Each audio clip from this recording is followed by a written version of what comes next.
America और चीन में आखिरकार व्यापार युद्ध को कम करने के लिए सहमति बन गई है।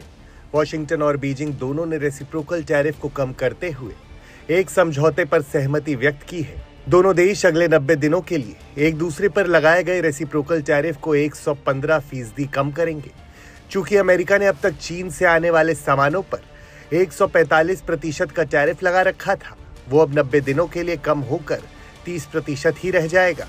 वहीं चीन ने अमेरिकी सामानों पर 125% का टैरिफ लगा रखा था, जो कम होकर केवल 10% पर आ जाएगा। दरअसल दूसरी बार संयुक्त राष्ट्र अमेरिका के राष्ट्रपति बने डोनाल्ड ट्रंप ने राष्ट्रपति की गद्दी संभालते ही अपने एक फैसले से दुनिया के बाजारों को हिलाकर रख दिया था, जिसके बाद से भारत सहित पूरे विश्व के शेयर बाजारों में भारी गिरावट देखने को मिली थी।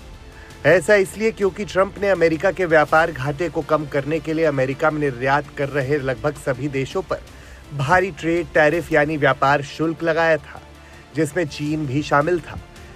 इसके बाद समूचा विश्व ट्रेड वॉर की स्थिति में आ गया था। क्या है पूरा मामला? ट्रंप के दोबारा राष्ट्रपति बनने के बाद लगातार देशों पर लगा रहे थे टैरिफ। अमेरिका ने चीन पर लगाया था 20% टैरिफ। बाद में अमेरिका ने चीन पर 34% टैरिफ की घोषणा की थी। फिर ट्रंप ने और 50% लगाया था चीन पर टैरिफ। जवाब में चीन ने अमेरिका पर टैरिफ 50% से बढ़ाकर 84% कर दिया।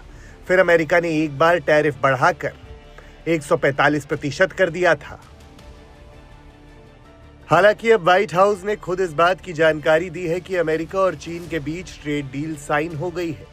इसे लेकर विस्तृत जानकारी सोमवार 12 मई को अमेरिकी ट्रेजरी सेक्रेटरी स्कॉट बेसेंट ने द्वारा उपलब्ध कराई गई। अमेरिकी ट्रेजरी सेक्रेटरी स्कॉट बेसेंट का कहना है कि उन्होंने चीन के साथ 2 दिवसीय बैठकों के बाद एक समझौता किया है, जिससे अमेरिका को अपना व्यापार घाटा कम करने में मदद मिलेगी। इसके बाद दोनों देशों ने टैरिफ में 115% की कटौती का ऐलान किया है। समझौते के मुताबिक अमेरिका चीन से आयात होने वाले सामानों पर 30% टैरिफ लगाएगा, वहीं चीन अमेरिका से आयात होने वाले सामान पर 10% टैरिफ लगाएगा।